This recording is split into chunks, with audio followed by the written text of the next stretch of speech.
नमस्कार साथियों, एक बार फिर से आप सभी का स्वागत है नॉर्थ एकेडमी के शानदार प्लेटफॉर्म पे, जहां पे मैं आपका साथी जय एम्स सीआरई को लेके बहुत सारे कमेंट सेक्शन देखने को मिले मेरे को कि 7 दिनों के अंदर हमें क्या करना चाहिए।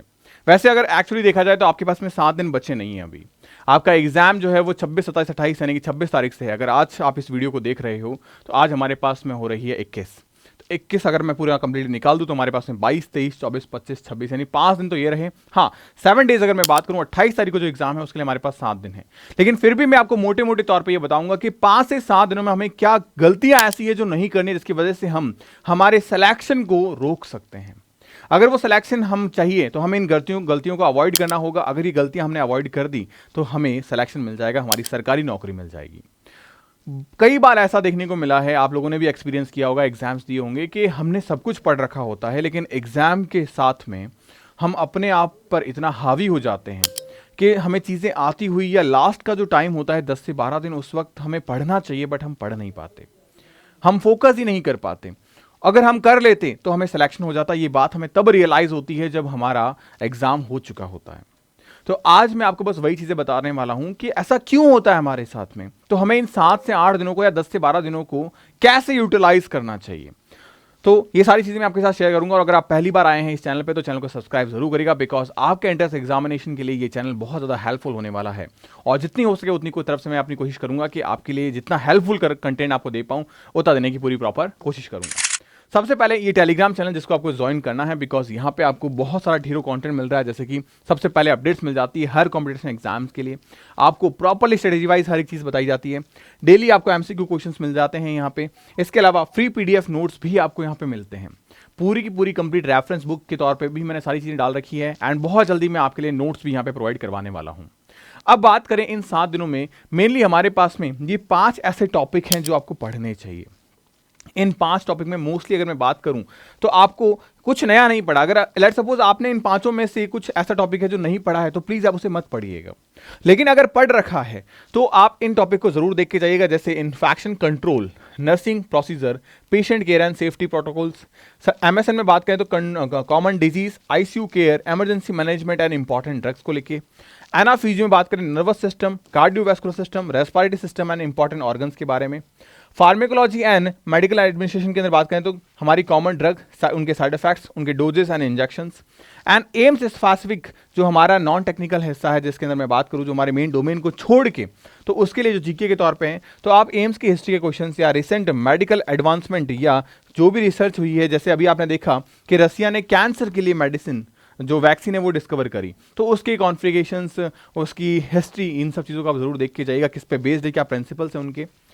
उसके अलावा आप लास्ट टाइम पे जो गलती कर बैठते हो वो गलतियां सबसे पहले मैं आपको बता रहा हूं। लास्ट टाइम पे जो अक्सर गलती हम कर बैठते हैं वो गलती ये होती है कि हम सारी चीज़ों को पढ़ने की कोशिश करते हैं, समेटने की कोशिश करते हैं। आपको बिल्कुल भी नहीं करना होता। यानी कि सबसे इंपॉर्टेंट चीज़ हमारे पास में क्या है, आपको लास्ट 7 दिनों के अंदर नोट्स नहीं बनाने। ये टाइम नहीं है नोट्स बनाने का, ये टाइम है नोट्स को रिवाइज करने का। और मुझे यकीन है कि करीब 99% लोग ये गलती नहीं करते होंगे, लेकिन जो करने वाले हैं 99% वो गलती ये है कि नया टॉपिक उठाते हैं। नया टॉपिक का मतलब क्या हो गया कि जो उन्हें पता है कि यार एमएसएन इंपॉर्टेंट है, ओबीजी इंपॉर्टेंट है, तो वो ओबीजी पढ़ा नहीं है लेकिन अब पढ़ेंगे। ये गलती करने की वजह से जो टॉपिक हमें आते थे हमने उन्हें रिवाइज नहीं किया, वो टाइम हमने नए टॉपिक को दे दिया। यहां से भी मार्क्स लूज करेंगे, वहां से भी मार्क्स लूज करेंगे। ध्यान रखना, कोई भी एग्जाम हो, जैसे अगर मैं आज बात करूं एम्स सीआरई को, तो 400 मार्क्स का एग्जाम है। इन 400 मार्क्स के एग्जाम में से आपको 400 नहीं लेके आने हैं। आप छोड़ दो ओबीजी को, आपने नहीं पढ़ा तो आप 350 लेके आ पाओगे ना। सर 350 भी नहीं, मेरे 2 टॉपिक कमजोर हैं, छोड़ दो उनको, 300 लेके आ पाओगे ना। मेन चीज क्या है, आप यही चीज नहीं करते हो और इस वजह से हमारा 300 मार्क्स भी नहीं आ पाता। तो आपका टारगेट अगर 300 है तो यू कैन अचीव, क्योंकि आप 100 क्वेश्चन छोड़ सकते हो, आप 25 क्वेश्चन को इजीली छोड़ सकते हो, तो छोड़ो 25 क्वेश्चंस को, आप छोड़ दो, आप फिर भी स्कोर कर जाओगे। तो हमेशा ध्यान रखना, कुछ नया पढ़ने की कोशिश मत करना। क्या पढ़ना है ये मैंने आपको पहली स्लाइड पे बता दिया है, किस तरीके से पढ़ना है, आप रिवाइज कर सकते हैं चीज़ों को। अब इंपॉर्टेंट चीज़ इन दिनों में करना क्या होता है, आप सबसे पहले तो डेली मॉक टेस्ट पेपर लगाओ। कम से कम 3 मॉक टेस्ट पेपर लगाओ, आपके पास में जो भी स्टडी रिसोर्सेस है वहां से मॉक टेस्ट पेपर लगाओ। ये बहुत ज्यादा जरूरी है आपके सिलेक्शन के लिए। 3 मॉक टेस्ट पेपर अब आपको जरूर लगाना चाहिए, क्योंकि अगर आपके पास में 5 दिन बचे हैं तो आप 15 मॉक टेस्ट पेपर लगा सकते हो। मॉक टेस्ट पेपर से आपकी प्रैक्टिस नहीं होती, मॉक टेस्ट पेपर से आपका डर खत्म हो जाता है, फियर। और इससे क्या होता है, एग्जाम में आप कॉन्फिडेंट रहते हो, और कॉन्फिडेंट रहने की वजह से जो चीजें आपने रिवाइज कर रखी होती है ना, वो आपको सही समय पे याद आ जाती है। इससे क्वेश्चंस हम गलत नहीं कर पाते, इससे हमारा टाइम सेव हो जाता है। वरना हम दिमाग को लगाते हैं, घोड़े दौड़ाते हैं उसके, यार क्या था क्या था क्या था, इतने में टाइम निकल जाता है। तो ये इसके लिए बहुत ज्यादा जरूरी है, आपके कॉन्फिडेंस के लिए। आप रिवाइज करो, ध्यान रखो, जितना हो सकता है आप रिवाइज करने की कोशिश करें। मेरे हिसाब से कम आपको रिवीजन के लिए अभी इस समय पे 8 से 9 घंटे देने चाहिए।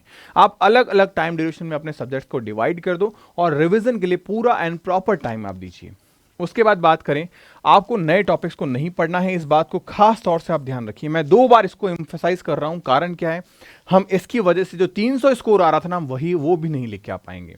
ये गलती आपको नहीं करनी। एंड चौथा सबसे इंपॉर्टेंट चीज, आप अपनी मिस्टेक्स को देखो। जब भी आप मॉक टेस्ट पेपर लगा रहे हो तो आपने गलती कर दी। अब अगर आपने इस गलती क्यों हुई, कैसे इसे इंप्रूव करें, ये तीनों स्टेप अगर नहीं संभाले तो यही सेम गलती आप अपने सीआरई एग्जाम 26, 27, 28 को फिर दोबारा करोगे। तो ये मॉक टेस्ट देने का मतलब कहाँ रहा फिर। तो जो मिस्टेक्स है उसे आप इंप्रूव करो। मॉक टेस्ट पेपर लगाए, रिवाइज किया और उससे इंप्रूव करो। जो गलतियां हैं उसको इंप्रूव करने में आप 1 से 1.5 घंटा दो, कि हाँ यार ये गलती होगी, इसका टॉपिक देख लिया मैंने, रिवाइज कर लिया, अच्छा ये था, ठीक है, ओके।